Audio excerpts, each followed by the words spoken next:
Hi, everybody. This is Erin from the Autistic Voice Project. We're here with.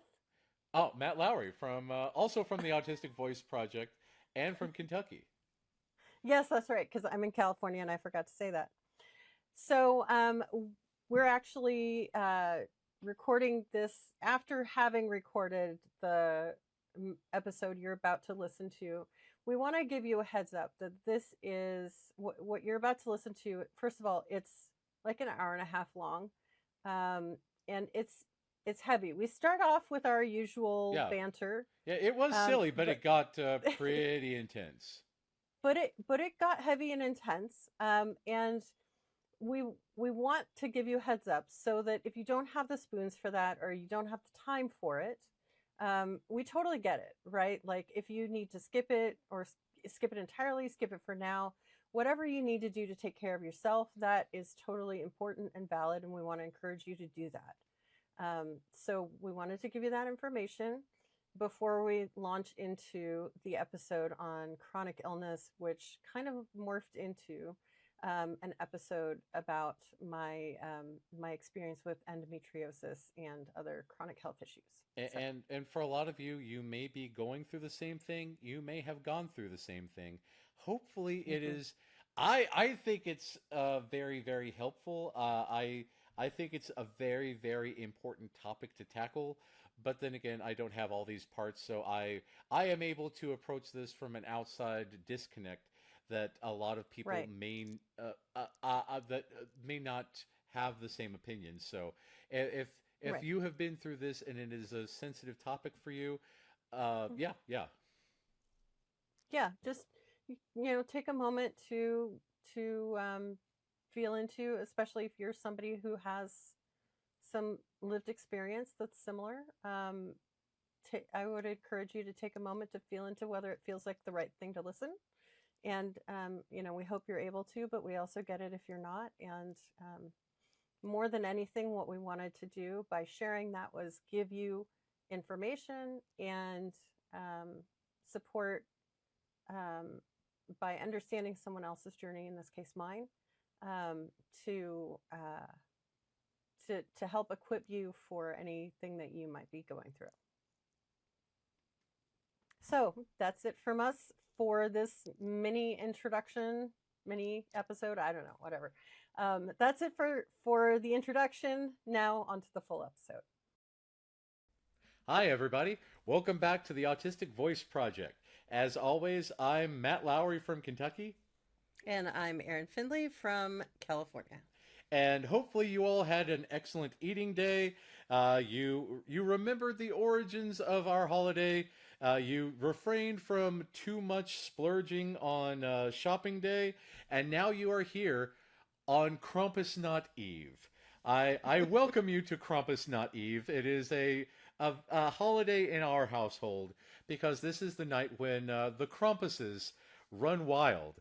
If anyone is familiar with uh, uh, Austrian and Bavarian and German folklore, uh, Krampus is St. Nicholas's companion, and the day before St. Nicholas visits all the good children, brings cakes and cookies and toys. His associate Krampus, who is a demon, will run through the town and beat the evil children with reeds and put the most awful children into a burlap sack and drag them off to the hinterlands. Oh, And awesome. it happens every December 5th. When I worked in a middle school, all the kids were too grown up to believe in Santa. I would say, "What's Santa bringing you?" They would say, "Ah, nothing. Santa's not bringing me anything." One particular kid who I love to death once told me, uh, he said that I'm going to go up to Santa and beat him off and take everything in his sack. And I said, "Oh my, that's a poor sequence of words you just chose." So I will never forget it, and I hope that if you choose to beat off Santa and take out everything in his sack, more power to you. That's Merry Didn't they Christmas. make a movie out of that with I'm Billy sure Ray they've made Thornton? several. You just have to know where to find them. Well, But okay, fair. So You can tell what's not my kink, anyways. yeah, so yeah, if you are celebrating Krampus Nut tonight, welcome. If this is your first time hearing of it, congratulations. And there is a movie called Krampus, starring from the Adam from Severance and Parks and Rec. God, what's his name? Uh, you were asking the wrong person. God. But anyway, written by Michael Dougherty, the writer of X-Men, X-Men 2, Trick or Treat. Autistic is all get out, so everything in the Krampus movie is autistic coded. Go check it out if you're interested in a Gremlin style comedy horror Christmas movie where I want to say Adam Driver, and that is absolutely not the person I'm talking about. Adam Scott, according Adam to Google. Scott, yes. It's him and a whole Tony Collette and a whole bunch of other very, very funny people fighting off Krampus in the holidays because they're all terrible family members. It's a whole thing. But yeah, it's very autistic code, and if you're dealing with a lot of family squabbles, this might just be a relief for you. But speaking I don't know. of I kind of relief, like the ref. The Ref. I haven't seen Have you watched the ref? I have not. Oh my gosh. Okay, it's old because Back when they made comedies for the movies. yeah, back when they made comedies, 1994. Oh okay. yes. So Dennis Leary is the yeah. the main character, and it's got Kevin Spacey as a jerk, so typecasting. Yeah. And Judy Davis as Oh man. the wife. It was a very well cast, very well acted. It's very, very funny. It's about a thief who goes on a jewel heist, and he has to like as he's getting away, he carjacks somebody, and let's just say that he ends up regretting his choices. Not about the thievery. Yeah. Many choices involved with that, but yes, I will have to check that out. Yeah, because I am a fan of Dennis Leary. His observational comedy and chain smoking. I'm there. He was recently in a show with Danny Pudi, Going Dutch, where he is a general sent to a military base that is slightly offbeat, and also Danny Pudi, who plays Abed on Community, is his version of Smithers, and it's also fairly autistic coded. So yeah, interesting roundabout on that. Yeah. Nice. Tangential conversation. That's amazing. Right. So we're going to talk about invisible disabilities. Exactly. And that's so this is the thing. You can't tell if somebody's autistic by looking at them, unless you got the auto radar, and then you're okay. But even then, you can't tell just from somebody's facial structure or skin color or anything whether or not we're autistic. And there's a lot of other issues that come along with being autistic because there's, like we were talking about a couple of episodes ago, about the interaction between estrogen and histamines, and how stuff like perimenopause can really, really exacerbate a lot of like autistic traits, and can also result in like brain fog and loss of executive functioning and all this other stuff that goes along with being autistic. And this is a reason why a lot of women don't get diagnosed until later in life, because you're able to handle the stresses until the stresses outpace your ability to handle them, as is the way. You can handle it until you can't handle it, and then you can't handle it. And then weirdly, you're not handling it. Funny enough, yeah. Funny enough. So this is a big thing that Kate McNulty and I were having class at the Chicago School about a month ago at this point, by listening standards, because we record this in the past and you're listening to it in the future, but we're currently in the present, which is now your past.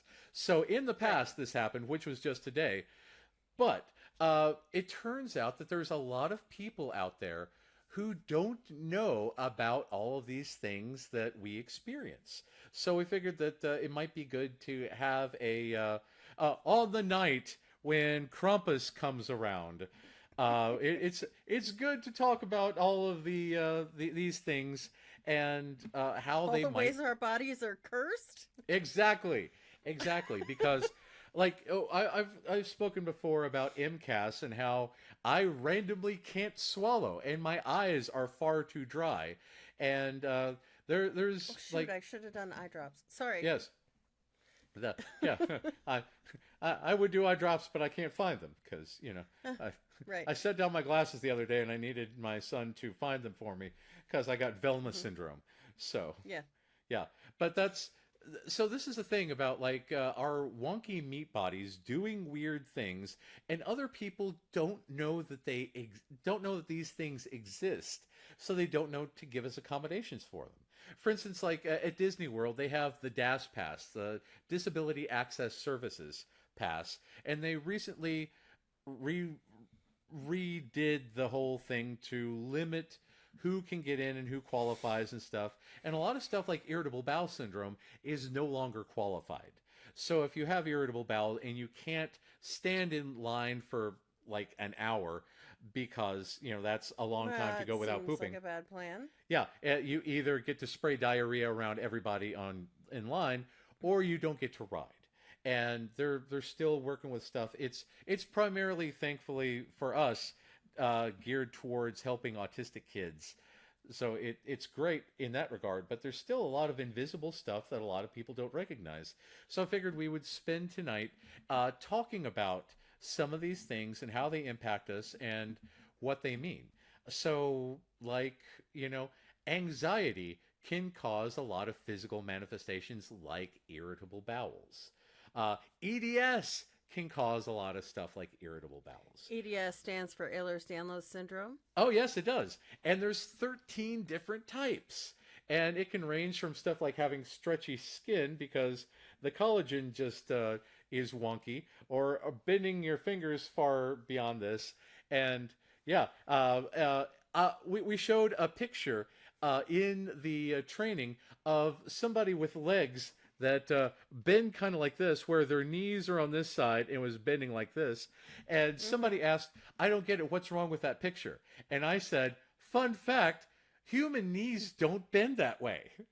And they're like, Yeah, they so, don't? so their leg was hyperextended, massively Hyperextended, yes. Bend. Oh, yes, because there are some people listening to us. Because there are people who are listening Yes, to this, not yes. watching the video. Yes, a knee that is hyperextended and bending the wrong way, because in theory, the rubber bands holding your sticks together should have a limit and limit at 180 degrees, a straight line going up and down. But sometimes we go beyond that because we go the extra mile when it's extra inconvenient for us. Yeah, And you should not look like a C from the hips down, yes, and from the side. when I was in school, I was not an enthusiastic participant in gym class. I was the kid who said, "Why do we have to run in a circle? Can we just walk in a circle?" It's like, well, if you run in a circle, you can go fast. And I was like, or I could stand still and be in the same place as I started. This doesn't make sense. And Right. long story short, but when we got to the stretching, I was a very, very stretchy, bendy kid. I could bend myself in half. I can turn my legs around 100 degrees so my feet face backwards. I was in Oh. my high school yearbook because I went into the bathroom, put all of my clothes on backwards, walked down the hall with my feet backwards, and a teacher thought my head was on backwards 180 degrees. She dropped all of her gosh. things, shrieked and probably ran out of the freaked out. building. We never saw her again. Her name was Miss Hawkman, and And she's probably still running. She's probably in Antarctica now. yeah, running as far because again, I got my picture in the yearbook I mean, looking that would like that. freak me out if Yeah. I were walking down the hall and I saw some kid like that. Yeah, she I didn't would know be how like, my head was what on backwards. universe am I in? Yeah, because the Wow. front of my clothes faced the front of my feet. Everything, it was just the head. So yeah, so I got I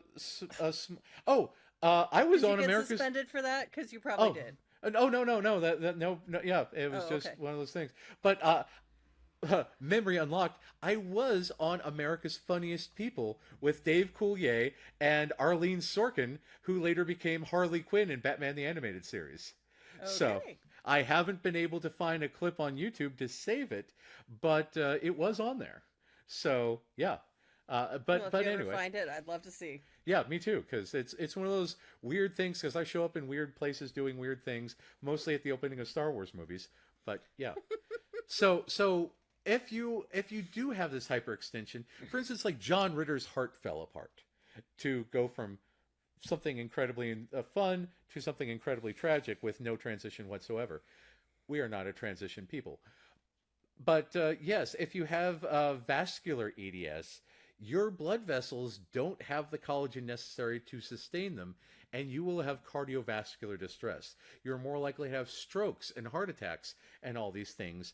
And you might have digestive stuff. You might have, again, issues with your limbs. You might become extra tired and need to sit down a lot. You might have fatigue. You might have brain fog. You might have a lot of these issues and you don't even know it. And of course, when you tell your doctor might not be experienced in any of these things and say, well, it sounds like this or this or this. But again, because they're not experienced in MCAS, they don't know what to tell you. So you're left up to your own devices. You do a Google search, you bring in a whole bunch of stuff to your doctor, and because of the previously mentioned triple empathy problem, the double empathy problem is where an autistic person and an allistic person have difficulty with cross neurotype communication. The triple empathy problem is where an autistic person and an allistic doctor have trouble communicating because the allistic doctor believes that they've learned everything that they need to know in medical school and doesn't need some hotshot autistic off the street to tell them what to do. So it is Right. unfortunate. Hmm. But related to MCAS is POTS, postural orthostatic tachycardia syndrome, which is a lot of stuff like if you've ever stood up too quickly and all of a sudden you black out. I've had that happen on occasion. If you've ever had unexplained rashes or feeling of pins and needles in extremities, Hmm. it's one of those things. I'm as we speak trying a supplement to see if it works because a notable TikTok doctor says yes when you have these sorts of issues. I think it's alpha leupronic acid, maybe. I Oh, can't alpha remember. lipoic acid. Lupoic acid, yes, and luprinirin or something. I can't remember the other one. But there are apparently supplements that are designed, well, not designed, but tend to help with our digestion, tend to help with the weird extra feelings that we have in our meat bodies. I'm testing it out as a guinea pig, and if it works, I won't announce it on the podcast because that would be practicing medical advice without like a Yeah, license or and anything. we're not So going to go there. yeah, yeah. So Fun fact, so POTS is usually marked by a drop in blood pressure, but yes, there's also a version of POTS that's hyperadrenergic, of which course there means it is. can spike blood pressure. That's the one I'm getting tested for. Oh, fun. Yeah. Yeah. I tend to run low every time, which baffles doctors when I see them because I'm a very large guy and they assume that since I'm a big guy, I should have terrible blood pressure, but I'm Hmm. pretty much a walking corpse. Yeah. Except for right before my wedding to my son's mother. I went in for a regular checkup. I think it was due to like insurance stuff. I can't remember what. And they're like, we can't let you leave. And I was like, why not? Because your blood pressure is really high and we're afraid you're going to die. And I was like, I won't die. And like, no, legally we can't let you leave. And I was like, Oh, well, geez. shit. And they're like, what's going on in your life? And it's like, well, I'm getting married tomorrow. It could be that. And Hmm. it's one of those things because just like everything else, I can't self-regulate. Mm-hmm. Mm-hmm. And apparently it was one of those things. And Mm-hmm. when I get very stressed out and I don't have co-regulators around me, I kind of fall apart. Yeah. But Yeah. but yeah, it's there's a lot of, and again, POTS is poorly understood by a lot of doctors, and they'll tell you to do French fries about it because they say, oh, salt will help increase your blood pressure, and you need like I don't know, oh God, ah the Electrolytes. electrolytes, yeah, because There is, by the way, there is a company called Bowie. I haven't tried it, so I can't endorse them. But there's a company called Bowie that offers a chronic illness discount. So if there's anybody ooh, who has a need for electrolytes due to your chronic illness, you can apply for a lifetime discount and get it from that company. So Nice. buoy, like the kind that float in the ocean. Oh, very appropriate. Yeah. So yeah, it's one of those things that again, one of the biggest problems with us being autistic and having these weird meat body issues is that they're so poorly understood, and most people don't equate them to being autistic because they see autism as this weird disorder where young white cisgender boys can't socialize right, instead of having all these different genetic difficulties. We're also so this leads into like epigenetic changes brought about especially by trauma and CPTSD, because we have hyperconnected, hyperdense amygdalae, the fight, flight, fawn, freeze, procreate center of the brain, and Procreate. yeah, the 5 Fs, and Nice. yeah, and it's that thing about the brain that causes us to have big emotions, and because we tend not to prune like neurotypicals do, we have big hyperdense amygdalae, which are good for helping us run away from danger, but bad when we perceive that our alarm clock is in fact a danger. So Mm. there's a lot of stuff in the world that will traumatize us, and it's very, very hard to get over it, get through it, get around it, because our amygdalas are screaming at us constantly. We're constantly flooded with this thing called cortisol, which again, good for running away from a bear, bad for Bad if it's your sitting through permanent meetings. existence. Exactly, because eventually this stuff, I mean, it's good for short term, but long term, it's essentially having battery acid in your veins. And Hmm. it causes our DNA to start to unravel. And this is what we call epigenetic changes. And Well, th- so to be technical, it's not unraveling, it's switching on and off. switching on and Of off, tell us about this. Yeah, so and I'm not a neuroscientist, but I played one on TV. No, I'm just kidding. Um, but If Dr. Oz gets away with it, we can too. that is a whole Yeah. left field that I'm not going into Yeah. right now. But epigenetics are like the ways that your genes are expressed. So you might have a gene that is I'm stupidly oversimplifying here because I'm not a geneticist. Can I become a Ninja Um, Turtle? I mean, you might have the gene for it. I don't know. Hot But damn. right now, the gene for that is not on in you. It's not activated in you. Now, if the Ninja Turtle gene didn't exist in you, then no circumstance or very few circumstances in the world, like maybe you would get hit by gamma rays or something, and that could turn you into a mutant Ninja Turtle. But otherwise, if you have the gene, but you haven't experienced the circumstances to turn on the gene to make you a mutant Ninja Turtle, then it wouldn't be on. But if you did experience those circumstances, then you would in fact become a mutant Ninja Turtle. Life So goals. that is epigenetics, and the way that highly simplified, and the way that we pass on our epigenetics is that whatever settings we've got going on, when sperm is created and when eggs are created, not when sperm and egg meet, but when they're created, um, those get passed down to the child who is the product of sperm one and egg one meeting and deciding to get busy. So the stork brings the sperm and the egg is in the cabbage patch, Correct. because this is actually a part of the Project 2025's new curriculum. Oh, Jesus. I'm sorry. Yes, he's there too. Jesus watches the stork in the cabbage patch. Okay. Yeah, yeah. So yes, So glad yes, I live in California. yeah, yeah. I'm in Indiana. We have no hope. Yeah. Yeah, yeah. It's slightly redder than fire trucks. So yeah, But anyway, yes. So these genes, you might not have a condition until you have the condition.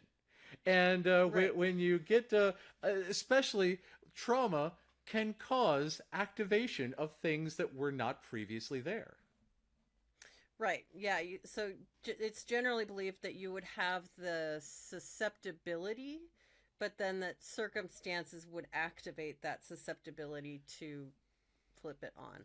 I once knew a kid who had lots of intense bipolar in his family, and he was not at all bipolar Hmm. up until an evented, which resulted in this switch being activated, and Hmm. life was then different for him. And Right. that is that it was one of those things that I had read about, but I hadn't seen it myself. And when Hmm. you do see it, it is a remarkable change. And it's one of those things that the human body is really really fascinating. And overnight he was a Ninja Turtle, so it was something else. Yeah. Yeah. So, should we count anxiety, depression, all that kind of stuff in with this, or should we just go with physical stuff? I mean, yeah, because there's heritability. That means the ability to inherit it from, parent to child. There is evidence for heritability of all of those things. It's just a question of how much. Yeah, And also, some of the things that we deal with as autistic people, like anxiety, for example, it might not be necessarily that you're genetically susceptible to an anxiety disorder per se, but because the world is so intense, yes, you're experiencing anxiety, right? So it's more of a perpetual state, um, rather than more of an inborn trait. because we Um, process 42% more data than allistic people when we're at rest, and that's not even counting when we're on, because right. we so much. So anxiety and depression definitely have physiological components, and honestly, science just doesn't know enough to be able to say what it is, or you know which specific genes are responsible. Like, we're just not that advanced in our knowledge yet. Nobody is. There's more knowledge now than there was 20 years ago, but that's not necessarily saying a whole lot. Yeah, By yeah. the way, my dog just said hello. You might have heard the bark.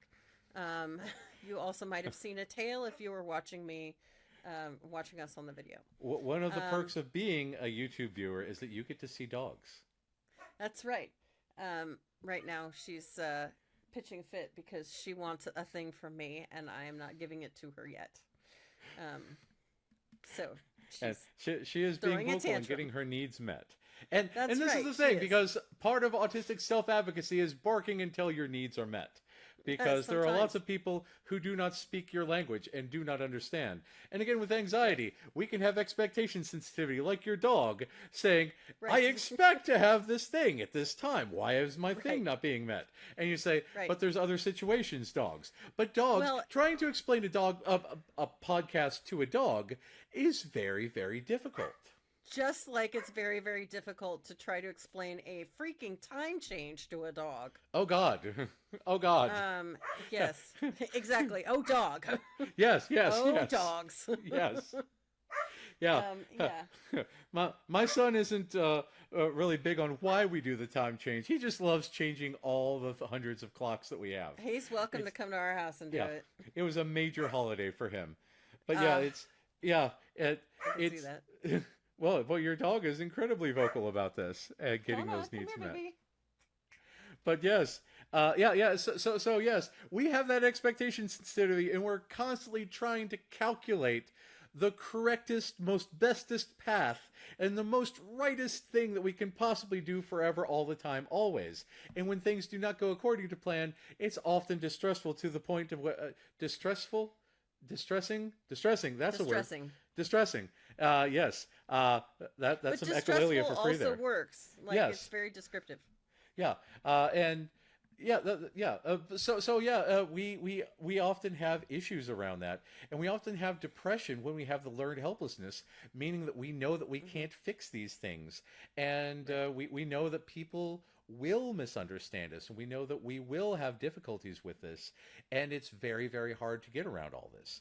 And in the Hmm. future, we're going to be dealing with more of these episodes, especially since we're getting into the holiday season, where the expectation is that you're going to have a jolly, holly jolly Christmas, and the reality is that life is often complicated. So Right. we will be revisiting this in the next few weeks and have some other topics relative to this. But And if you experience seasonal affective disorder from yes, your lack of light, because this is the season now in the Northern Hemisphere where you are going to be experiencing less light, yeah, make sure that you get out there to experience some sunshine during as much of the peak of the day as you can. And if you need to, talk to your doctor about supplementation or pharmaceuticals to hmm help you through it if you need that, because that's a thing. yes, And the I holidays are already hard for people in so many ways. Like, this is one that can be very easily addressed. yeah, So I talk to your gotta say. doctor. I am incredibly envious that Bluey gets to go swimming on Christmas break, because Yeah. being in Australia, Bluey has sunshine and everything during Christmas, as opposed to the summer. But at the same time, if summer was dark and there's nothing in summer. We got what, Fourth of July? Well, but I Well, mean it you'd have would be extra darkness winter for. in July, Yeah, right? yeah, yeah. We don't So, we don't have anything in July, so hmm, it's an interesting thing that colonization has shaped holidays in the way that it has. yeah. Because I think the Christmas dragon might need to go to the southern hemisphere for a trip. that would be neat. Yeah, Hmm. because yeah, I think that we can make that happen. That would be delightful. Hmm. But yeah, so yeah, there's other stuff like I this may come as a surprise to people who are listening who have never met me or seen me or heard me. I don't have ovaries. I What? Wait, hear are you sure? yes. I'm I mean, I'm have you coming checked? out. Yes, I've never had Okay. ovaries. No, Hmm. I All don't right. plan to ever buy them. It's one of those things. But I hear that they are troublesome bastards. Are they not? I mean, okay, yeah. Um, actually, the ovaries themselves often are fine unless you get cysts, and then they're not fine. And Um, autistic women often get cysts more yeah. often Okay. than Yeah. All non-autistic right. people. Yeah, yeah. Yeah. Autistic ovary havers typically have more PCOS, endometriosis, and Yes. PMDD than non-autistic people. Although, fun fact, endometriosis has nothing to do with ovaries. Tell us So, about that, because yeah. that this is So, true. okay. Yes, there's lots of yes. This is Go. I'm going to Yes, take a moment to info dump. So, hold your that's horses, why people. people listen. I know, Hopefully, right? So, yeah, yeah. saddle up. Here we go. Endometriosis is when you have tissue that resembles the lining of the uterus. Okay, resembles, not is, resembles the lining of the uterus in non uterus places. So How did it it get could there? be, What a poor well, design. well, actually, men can have endometriosis. Um, Oh People who have God. never ever had ovaries of any kind can have I endometriosis thought I was off the because hook with the lack of yeah, ovaries. yeah. So once upon a time, it was believed that endometriosis was caused by menstruation, basically backwashing into the abdominal cavity. It turns Can out that that actually is a happen? bunch of no, it doesn't happen. Okay, just wondering. That's Because it a seems like bunch an of imbalance of baloney. the humors sort of thing. Yeah, right. No, this is a bunch of baloney. Oh, good. Um, Okay. Thank God.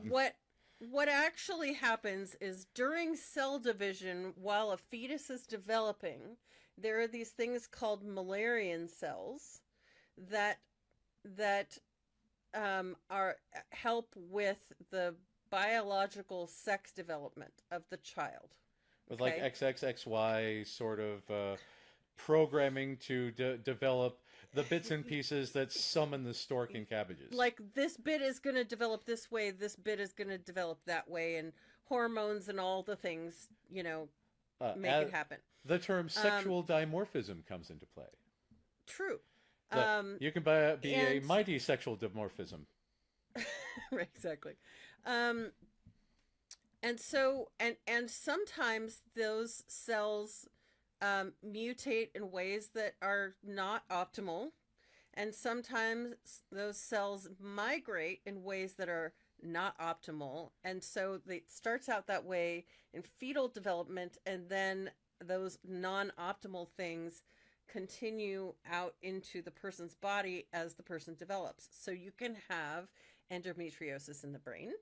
Oh God. You can have endometriosis in the nose. Oh my God. You can have endometriosis on your diaphragm. Oh no. You can have endometriosis as a testicle haver. Oh God. You can have endometriosis as an ovary haver. Like it's a thing, right? Yeah. And there's all kinds of weird places that you can have endometriosis. But the point is, it cycles, just like, or similarly to the uterine lining would, whether or not you're a testicle haver or an ovary haver. And it also creates its own hormones to perpetuate itself. Oh my. Fun, right? And there's only one way that we know of to cure it, and that's surgery. Ouch. Surgery by someone who is expertly trained in minimally invasive gynecological surgery. They call it that, even if you're having it in non-gynecological places. Yeah, I swear to God, if I'm having some uterine problems in my nose, I want that out. Right. Yeah. So does every other person who has endometriosis in the nose, by the way. They also want that. It's like, that is not a place I want a uterine tissue there. Oh my God. Right. And it's an incredibly common condition. Something like 10%. Oh my God. Of ovary havers have it. That's a lot of people. That is a lot of people. And so, it can cause, it's most commonly found in the abdominal cavity. There can be endometriomas on the ovaries, which are, like little cyst type things on the ovary of endometriosis type like tissue. barnacles. Kind of like barnacles. Yep. Oh God. Right. And all of this stuff is incredibly painful, and it also creates scar tissue in the abdominal cavity and in any other places. It can cause nerve damage. It causes persistent inflammation in the body. It can be incredibly painful. It can also be silent, right? So a person can have endometriosis and never know until they find out somehow.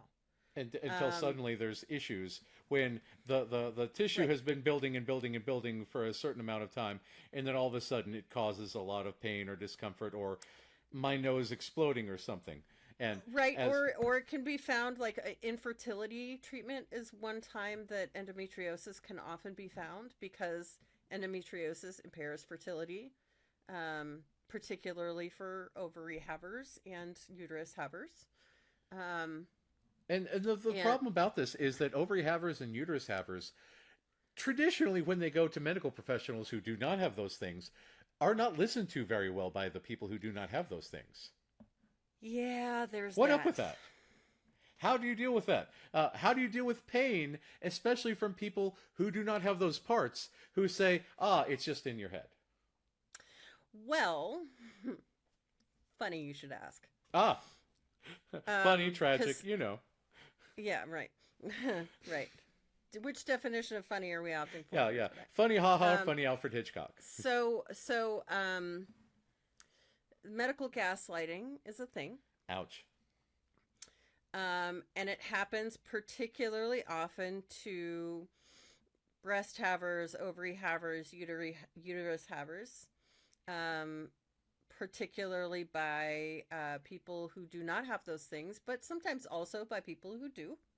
Because as a Um, person who does not have ovaries, to my knowledge, I'm assuming that other people might have them, might not. I don't know. There's no way of me knowing, minus right, medical right. history or bearing children or something. Well, Who and frankly, knows? it's none of your business unless it's your business. Yes, I very rarely go up to people and say, "Excuse me, do you have at least one ovary?"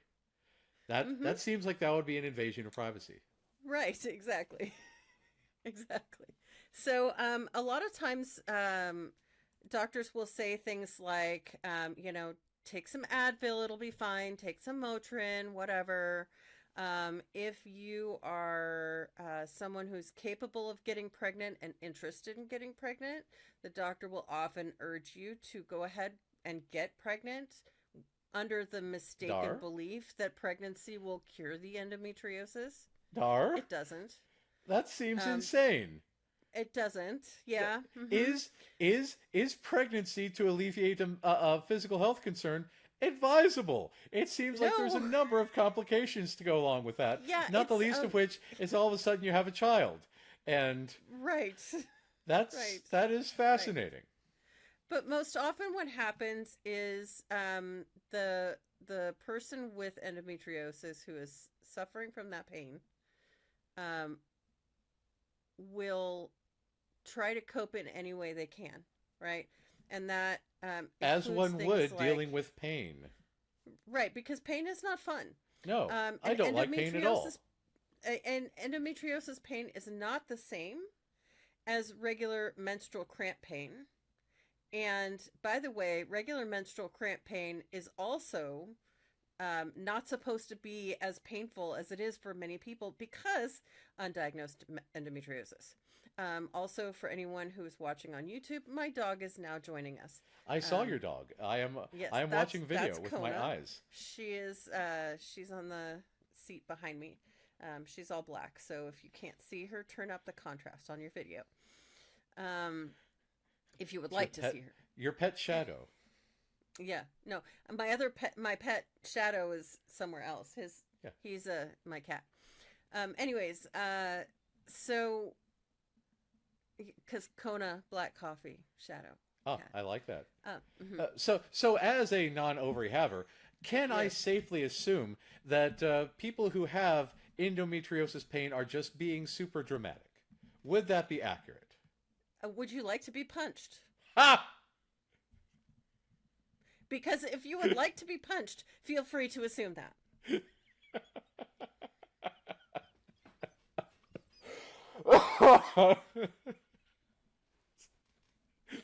that's a that's a bigger response than I anticipated.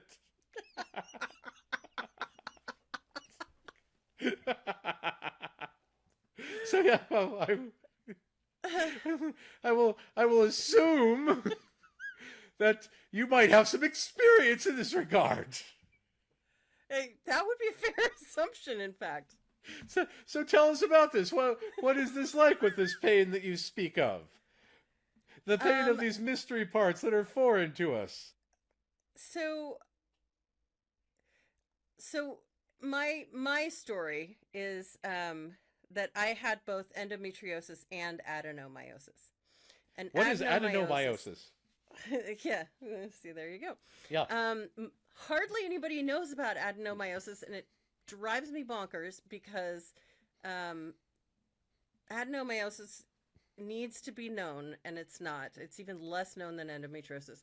It's when the actual lining of the uterus infiltrates the muscle of the uterus. Oh God! It turns Also itself incredibly inside out. painful. What the hell? It's not so much inside out as like just the tendrils are like perforating. Yeah, it sucks. And there's three different ways that it can exist. One is diffuse, where it's just little perforations throughout a wider area. Then there's focal, where it's kind of concentrated in an area, and then there's cystic, where it's concentrated and encapsulated. And Oh that's my God! all separate from fibroids, which are a whole nother thing. Now, fibroids are tumors in the muscle of the Oh uterus, God. right? I Yeah. know, fun, right? Yeah. So adenomyosis is incredibly painful, incredibly painful. And I lucked out and got both endometriosis and adenomyosis. Hit the Um, pain jackpot on that one. oh yeah, yeah. I when I was a kid, I used to take Advil like they were candy. I would eat them like they were Tic Tacs. Um, which is, by the way, I do not advise. Please do not do this. Also, Please don't do take not Tic do Tacs this. like Advil. Yeah. Don't take Tic Tacs like Advil, and it won't help any pain. Yeah. Um, Although Tylenol. no, Tylenol. no, no, no. Yeah. Don't do it with even do no. Yeah. If you're having that much pain and you can't get your doctor to listen, send an email to the podcast. I will fucking help you.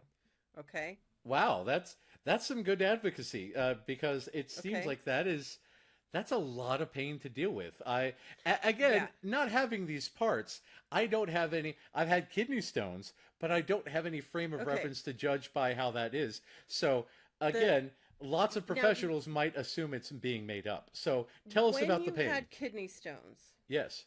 okay? Can you describe what that was like for you? Uh, uh, uh, I wanted a recall. I Yes. wanted to write an angry letter and have my meat body recalled because it was completely borked. Mm-hmm. Mm-hmm. And did it feel like there were any like sharp objects stabbing you, or Several um, and all.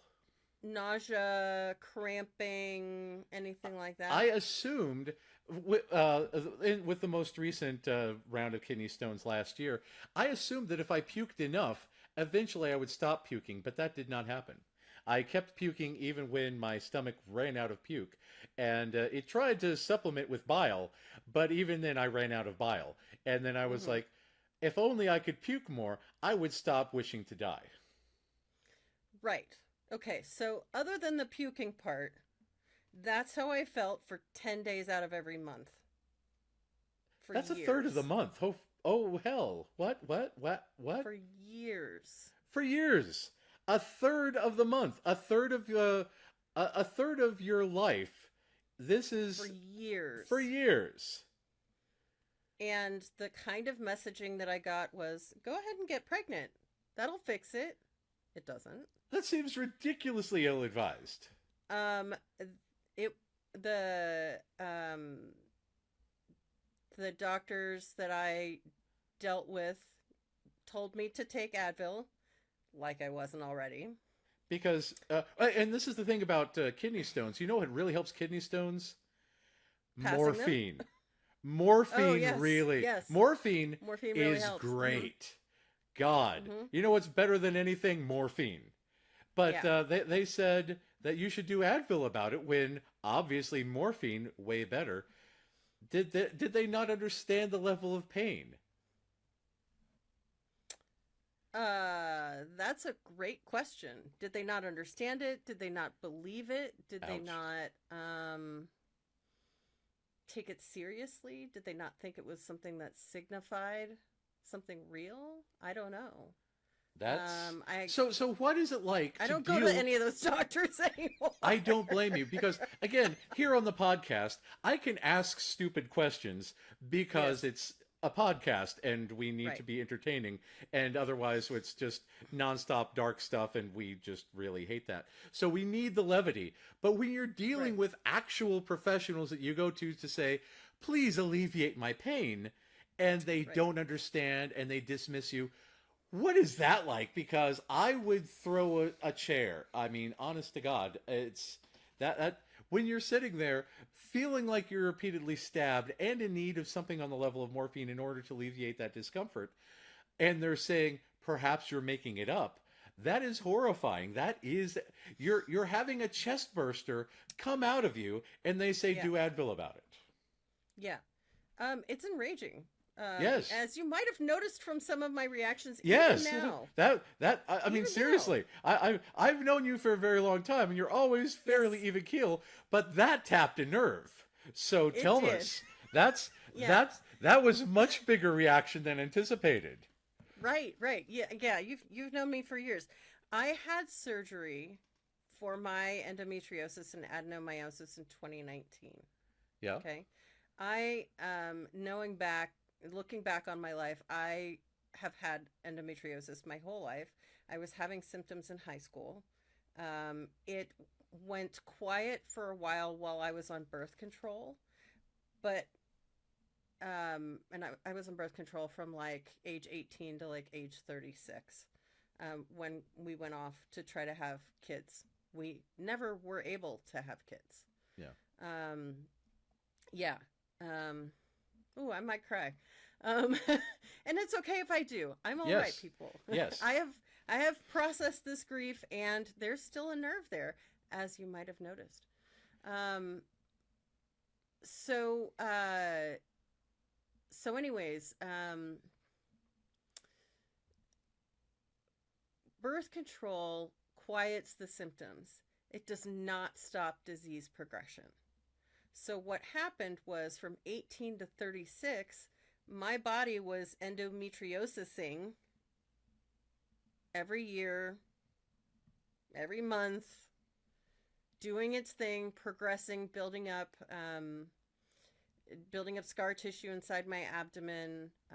It ended up creating scar tissue around my bowels and my bladder and my kidneys, and pulling my bowel out of place. Oh. And oh yeah, there was all kinds of gnarly shit. It No just pun intended. creeps throughout your body. The scar tissue does, yeah. Ouch. The endometriosis spreads from the places where the seeds were originally planted from the cell division Yeah. originally, but the um, but it can spread, and this is why surgery is so important, because if you go to a surgeon who knows what they're looking for and who has the skill to cut it out with um, the with a clean margin, you have the best chance of it not recurring, as compared to doing other things like taking medications like birth control, or Lupron, or one of these other things that puts you into an artificial menopause, or doing ablation, where they basically like burn off the top layer, but it doesn't get the roots underneath. And with Um, roots, it grows back. and with roots, it grows back, right? So it's just like getting rid of mushrooms in your lawn. If anybody has a lawn, right? Once you have mushrooms, you can't get it out until you tear up the entire lawn. Ouch. Because the way that mushrooms grow, there's like the network underneath, and then the mushrooms sort of peek up throughout the soil. So, anyways, in the last year and a half of uh, time up to my surgery, I was losing function rapidly. I was What kind of getting to function? the point. Well, I was getting to the point where the only thing that I could do was um, show up to work, leave work, and go to bed and eat. Like those were literally the only things I could do. Like bare My minimum brain, humaning. bare minimum humaning. My brain wasn't functioning properly. I had a lot of brain fog. I was really struggling with executive function of any kind. I got behind on a lot of really important things and hurt some people as a result, unfortunately.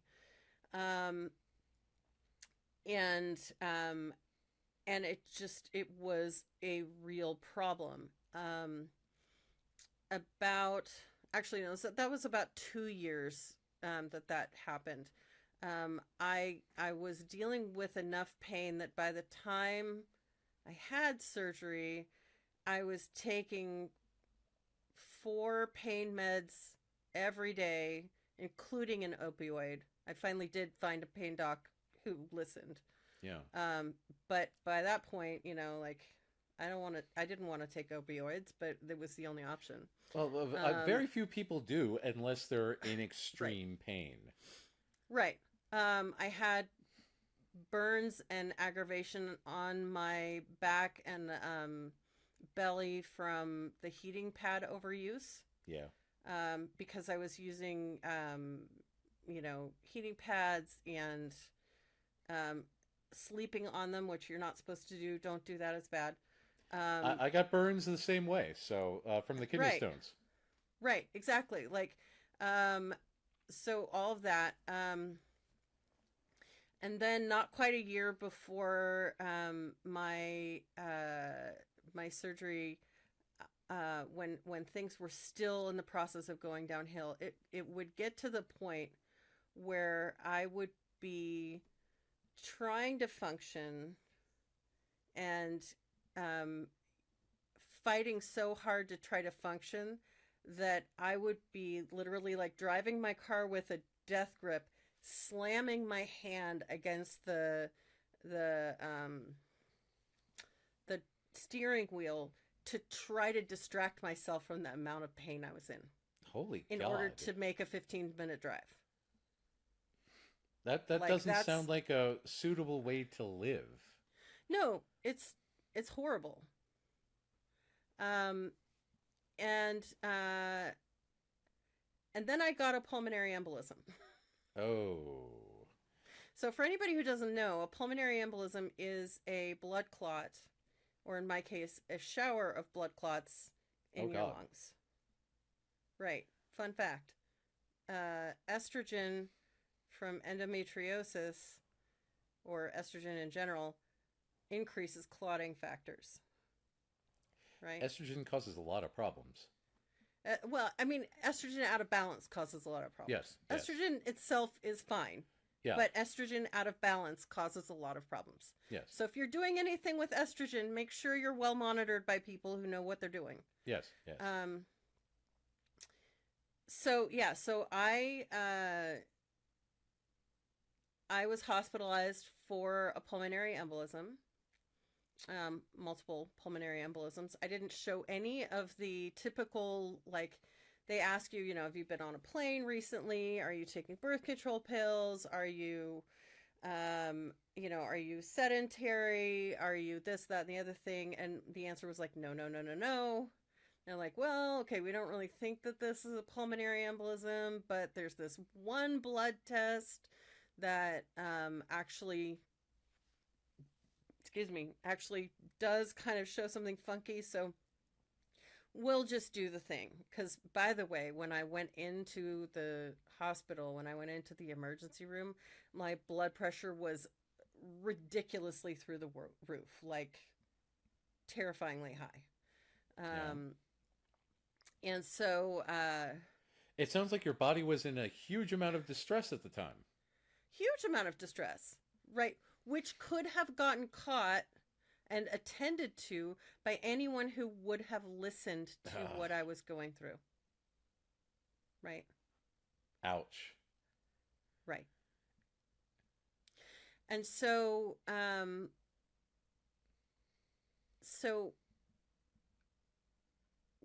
then as I was hospitalized for half a week or so, um, had all of the, like every 4 hours blood draws to try to make sure that my blood thinners were in the right place to get the clots busted up, but not so much so that it was going to cause other problems.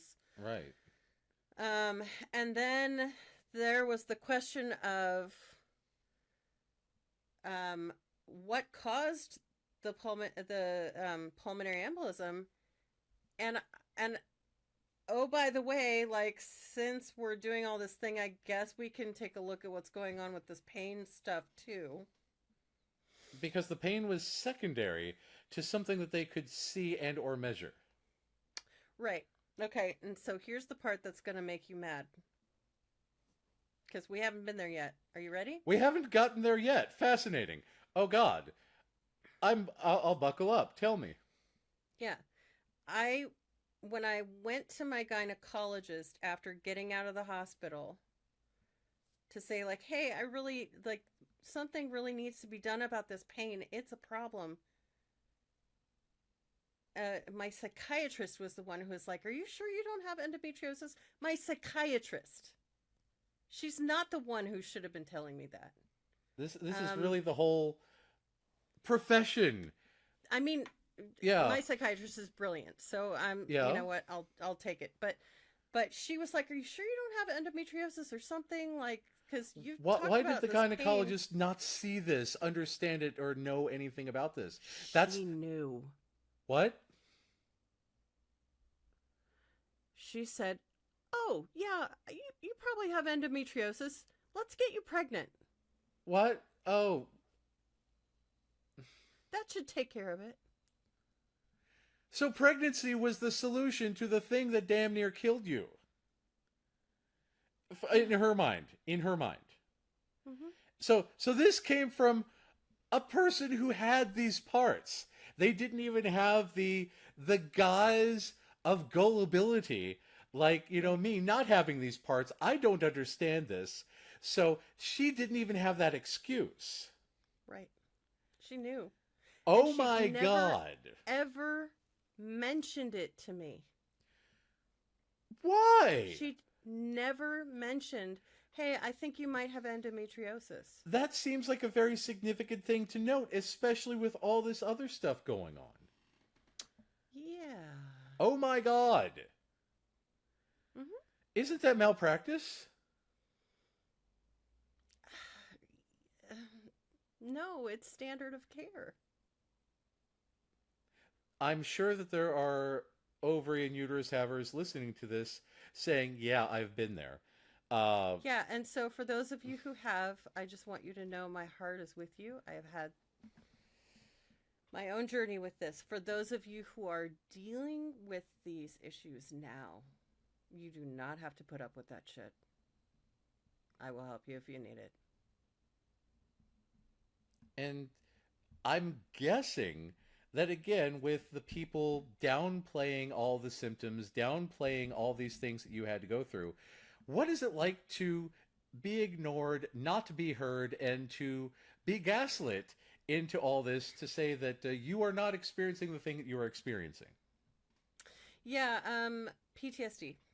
I had Oh. illness-induced PTSD, and so after hospitalization, I went through a series, like 6 months of intensive medical testing to try to figure out what was going on, what caused the clot, because we didn't know about the um, endometriosis connection to the clot yet.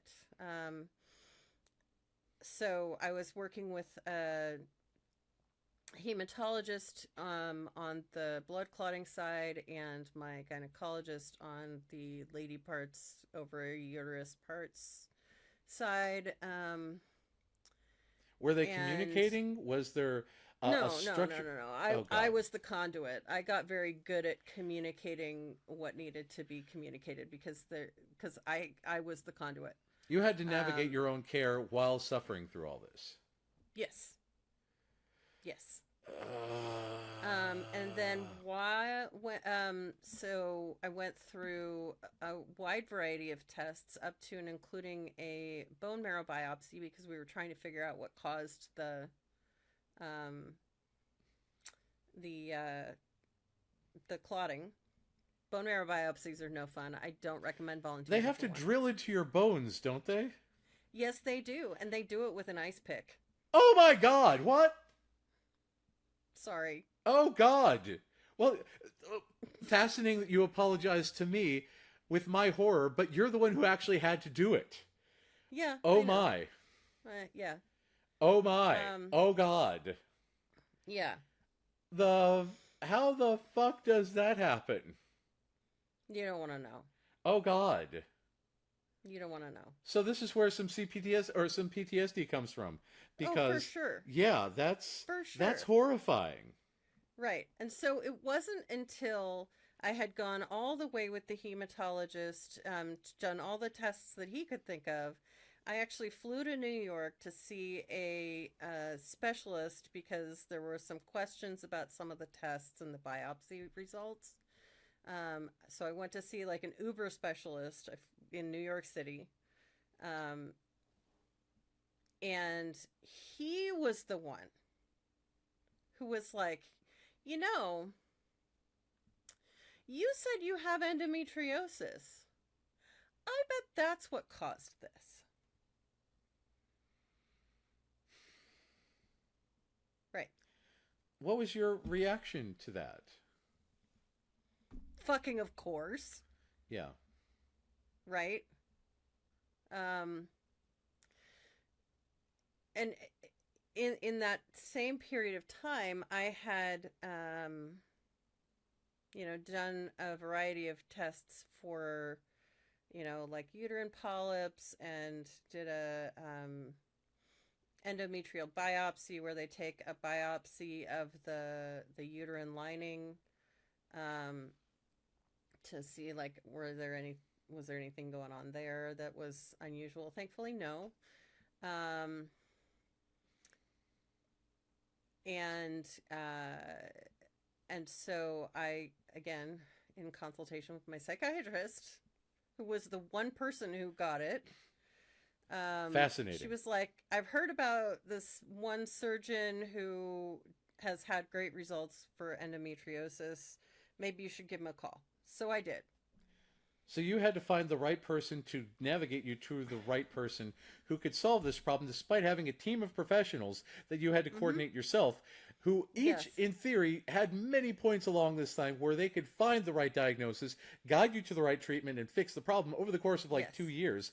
But it took somebody out of the middle of out of the blue, not doing this professionally, that finally got you in touch with somebody who could fix it. Well, mostly because Wow. I called that guy. Yeah. I called Oh that God. guy. Oh, we're not and there he yet. said- Okay. Oh God. We're not there yet. Oh God. We're Oh not no. there yet. Yes. Go on. I called that guy and he said, "Oh yeah, no, it does sound like you have endometriosis based on your symptoms. I would need you to lose 80 pounds before I could do surgery, though." Of course you had to go through fat phobia. Oh God. Mm-hmm. Why? Why? Why? If they could get in to get a biopsy, it seems like it seems like you don't have the adamantium covering your belly. What is up with this? Oh my God. Well, okay, the uterine biopsy, though, there is an easier access point. Ah, well, yes, I've heard of that. I than once inside of the belly. yes. That were going through the belly. But as best as I can tell, this particular surgeon either didn't have the expertise, or didn't have access to the equipment, or the desire, or all of the above, Ouch. to do the surgery on me, given that I would likely have had to be on an inverted table. An Which would have inverted put it in- table. Yeah, to access the appropriate parts. Really? In the appropriate angles. And so that would have been a huge, if he had done it the way that he normally did it, that would have been a huge stressor on my lungs and heart. And since I was already at risk for a repeat embolism because I already had one, Oh my God. surgery at all was another huge risk. So Wow. So yes, I believe there was an element of fat phobia there, but I also think there were some very practical issues that caused that to be a problem. There are so many, again, when we talk about the process complexity, there are so many elements of this that I am completely ignorant to, that combine to form a major health crisis. Oh my God, how is it like navigating this? What did you do about that? It was one of the most devastating, most isolating experiences of my life. I cannot imagine the depths that you were experiencing on that, because that is astounding. Yeah. And I love my husband dearly. I've talked about him before. I will talk about him again, probably. I love him dearly. At that point, he didn't understand why I was struggling with my periods so much. Even Wow. though I was telling him that I was, in his mind, it was because I couldn't handle difficulty. Difficulty It, in general. he didn't think that I had stamina. Oh God. It C- c- wasn't until yeah. the, there's hope at the end of this tunnel, and this is one of the reasons why I'm actually taking time to tell the whole story to you and to you, our darling dear listeners. And that's the reason why Because we have this story, because it's so right, common for autistic. But this is please continue. super common. So Yes. so there is light at the end of this tunnel. I found a group um, called Nancy's Nook Endometriosis Education on Facebook. And We might need to put that into the show notes. yeah, we'll put that into the show notes. And the woman who runs it, it's an educational group. It's not a support group. So don't go there to try to get your warm and fuzzy needs met. That is not the place. It's a place to learn medically accurate information about endometriosis and to find out what works to treat it and to find referrals for doctors who have demonstrated effectiveness in their surgical excision of endometriosis. Now, how did I find that? I found it on my Yes, goddamn own. of course. Right. I knew that one guy couldn't do the surgery on me, and I could barely get out of bed. There was no way I was going to lose 80 pounds. Right. There was no way that was going to happen. I could barely Yeah. get out of bed. So I'm like, there's got to be something. There's got to be someone. I was doing research to try to understand the pulmonary embolism, and at the same time, I'm like, okay, what can I learn about endometriosis too? Adenomyosis was not even on the radar yet, by the way. I found a surgeon at UCSF, University of California at San Francisco, who was on the approved or on the recommended doctors list with Nancy's Nook. I Yeah. called them up. I said, here's my weight. Here's what's going on. Does this surgeon think she could help me?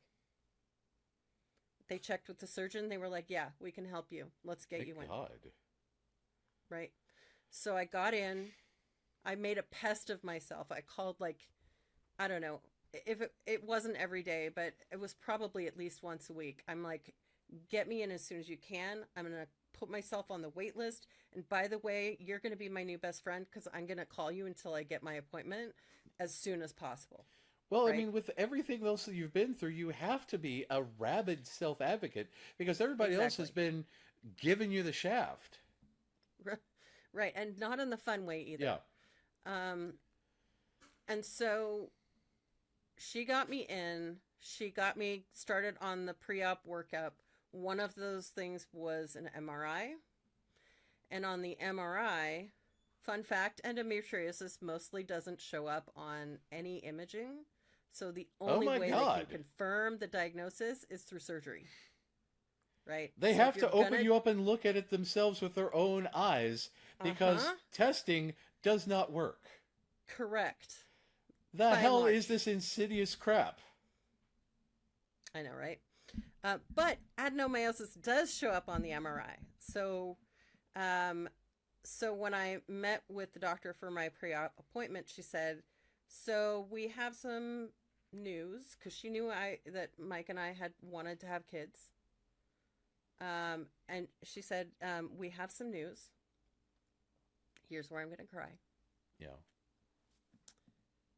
We don't see any evidence of endometriosis on your scans.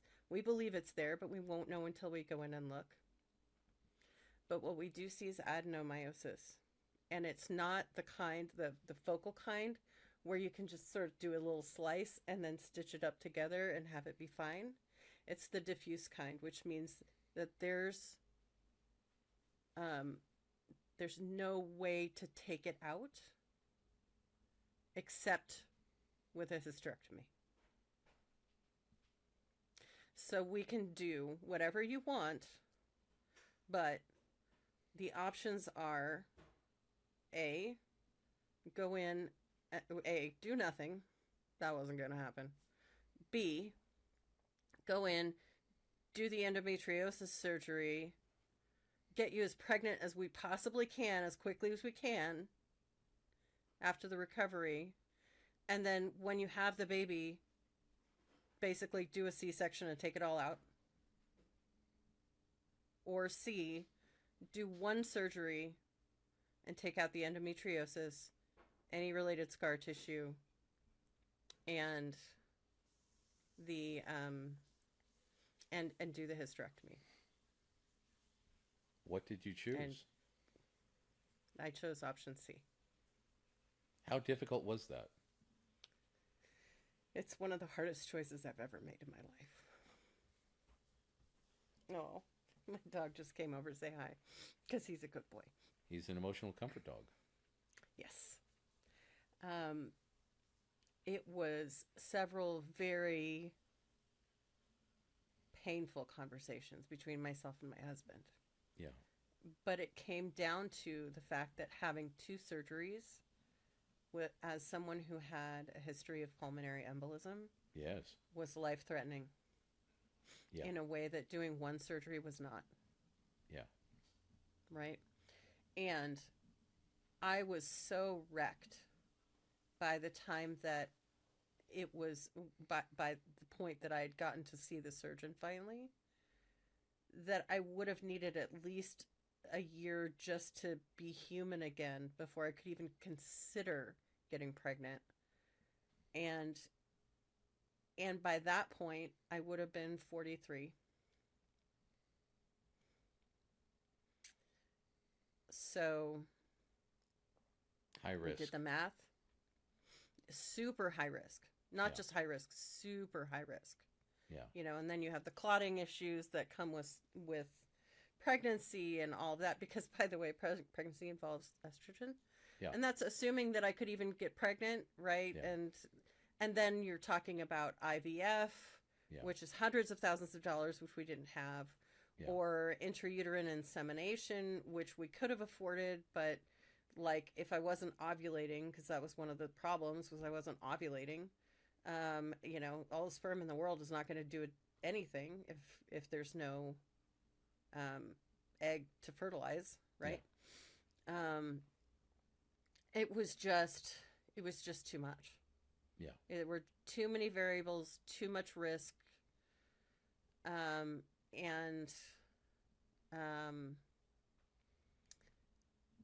you know, and then like, well, we could do a surrogate, but again, like that's hundreds of thousands of dollars that we don't have, and there are plenty of kids out there who need parents, and you know, are my genetics so fucking dear that that I need to pay hundreds of thousands of dollars, and like if somebody feels that way, like please do your surrogacy.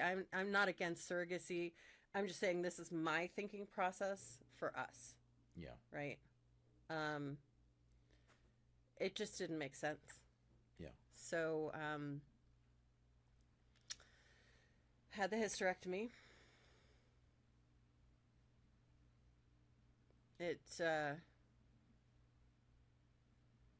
It was a devastating choice to make.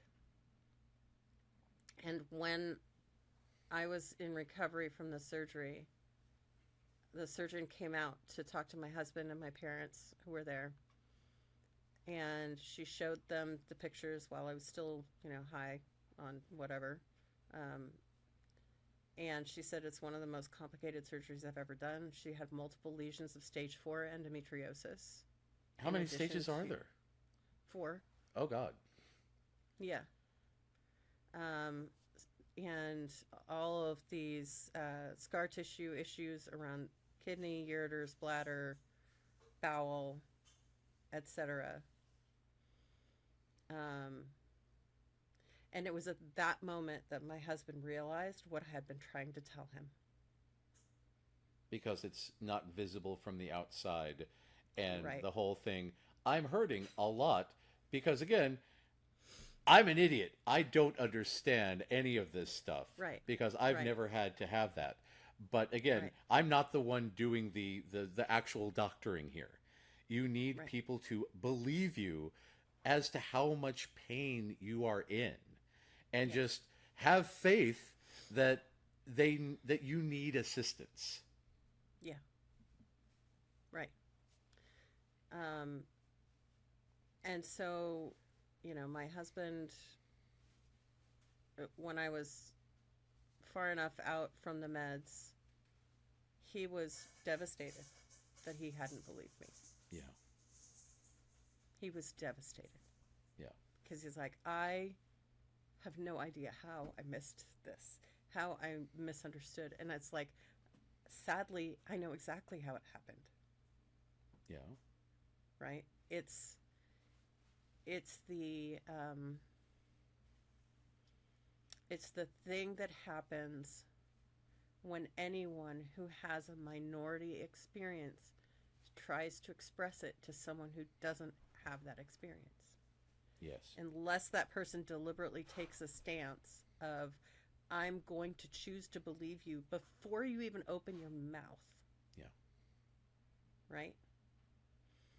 The human default is to choose to gauge what we hear based on the experiences that we ourselves have had. Yes. Right? And that's human nature. We all have to fight against it. I have to fight against it. You have to fight against it. We all have to fight against it in whatever ways that we are different from the people we're talking to. Yeah, I cannot conceive of the pain that would come from my insides being stitched together with scar tissue. That Yeah. that is an inconceivable level of medical stuff that I cannot wrap my head around. It's not fun. I don't It recommend it. 0 stars. Yeah, yeah. I would not think so. That's 0 stars. yeah. Would not recommend. Yeah. So yeah. So what about those people out that there happened. who are experiencing this, who have heard this, and who are currently weeping openly because they say, "Oh my God, it happened to somebody else." Because there's got to be a Yeah. lot of people who are out there hearing this and saying, "I didn't know that it didn't just happen to me." What do these people do? Right. So for those of you who are experiencing this, first of all, you're not alone. Okay? I believe you. I've had it happen. If you specifically are concerned about endometriosis, join the Nancy's Nook group, not because it's going to be the place where you get your support. It is not. It's the place where you're going to get your education, get your support somewhere else. Okay? And there are lots of Facebook groups out there, and probably Discord groups and stuff too. Facebook was where I turned. But there are lots of groups out there who can offer emotional support for chronic illnesses and endometriosis and things like that.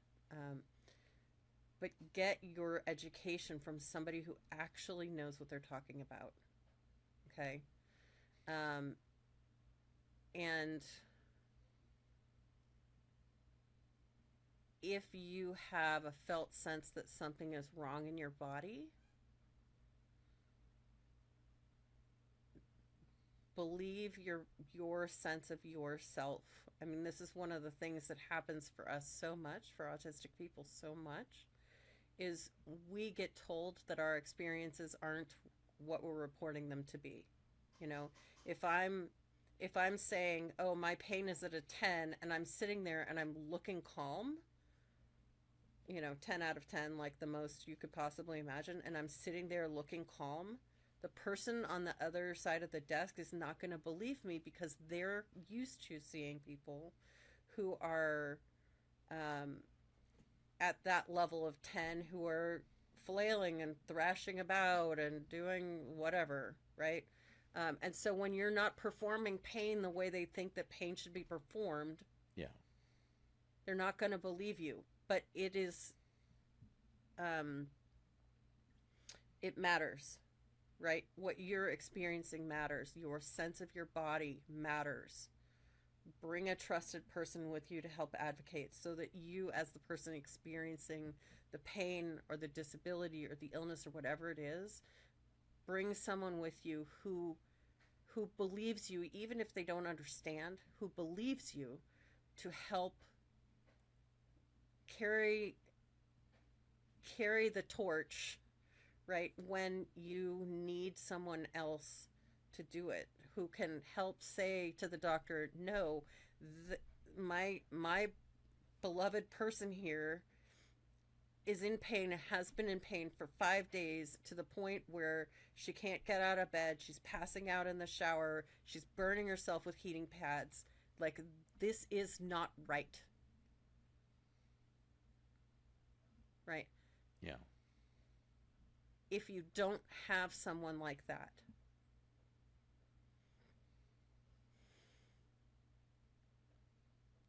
then take it in whatever increments you can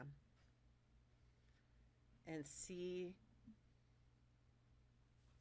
if you can start to reach out for help to people who you think might not help you but have good intentions toward you, because people might surprise you.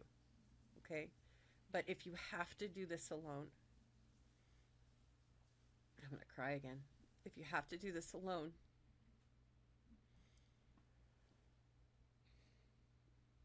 take it in whatever steps you need to. And join us at Autistic Connections, because you will get support there. And feel free to tag me, and I will help in any way I can. I am not an infinite resources person, but if I can direct you to some information or to some resources or something, I will do it. You can't hold your hand at the hospital. I'm sorry. If I could, I would. If I could, I would.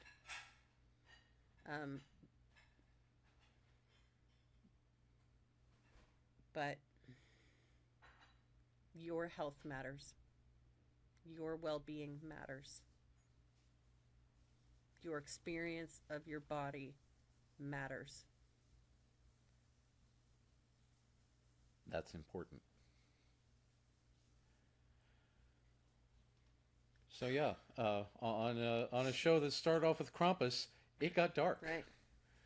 But Well, there you it's go. something that's important to talk about, and yeah, it's one. And again, as someone who doesn't have those body parts, I had no idea the depth of the pain that you were going through, and I'm glad that you spoke about it, because it's the only way to understand. Because I will never be able to have that lived experience. So I'm glad that you You're were not able to. missing anything. It wasn't fun. Yeah, again, yeah, that's definitely not It was recommended. no fun. I really don't recommend it. So yeah, I'm glad that this is going to be an extra special episode, because It's there long. are I believe that your words are going to reach people who really really need it, because there's a lot of people. I'm guessing that you felt incredibly alone while going through this, and I'm guessing that other people out there in the same place you are, they're there now where you were. Yeah. Well, and I felt incredibly alone as someone who is highly educated, who comes from a medically knowledgeable family, who has great access to doctors and has financial access to good doctors, right? Like, I, you want to talk about privilege for a second? I will own that I have had incredible privilege in this area. And if this is what happens to someone like me,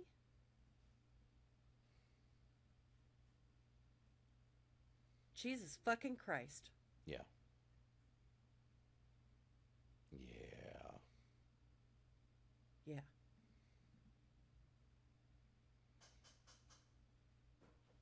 So yeah, I wish everyone well out there. please get in contact if you need resources. Please get in contact if you need help. Like, Yes. it's really the least that I, as a cishet white male who is middle aged, who will never experience these things, can do. And you know all the stuff.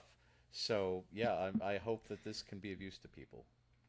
Yeah, and this is like, look, we ended up spending a lot of time talking about my experience in endometriosis, and it was awful, right? And I'm not going to say that it wasn't awful, um, but there are lots of awful conditions out there, medically speaking. Yeah, Um, Mine is not the only one. So if you're experiencing something different that's still awful, it counts, yeah. right? Matt, I know you've had your share, more than your share, of medical weirdness too. Um, It it has not been fun. and it's right. And so I'm not in the business of comparing pain, No, no. right? Um, if it's bad for you, I believe you. It's bad for you. And Yeah, that's all that matters. yeah. And that's the thing. That's why we build.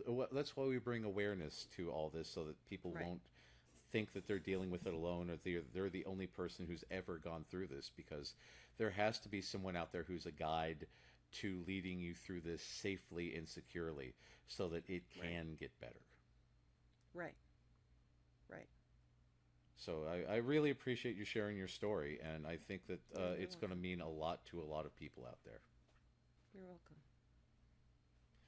That said, go get some self care. Yeah.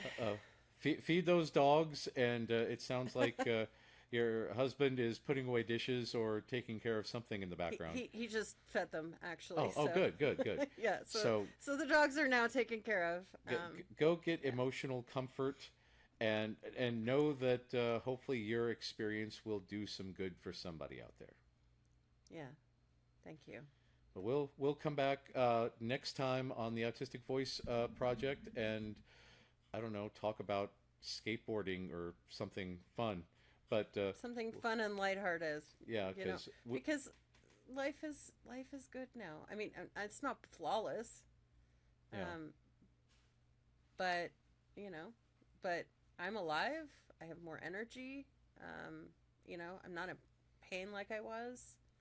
that's Um, good. I don't miss having periods at all. No, I don't blame you. Um, Yeah, right? yeah, I Sensory hell. yeah, I don't like bleeding from any place, especially not from my crotch for an entire week. Right. That seems like Right. that, Right. that seems yeah, that seems infinitely unpleasant. That's a design flaw. Right. You should write a Right. letter, because Well, say, hey, yeah. hey, fix this. Yeah, So I want people to know that that it's not all doom and gloom, right? yeah, At least not for me. and hopefully other people will be able to have that experience themselves, because it's it sounds rough.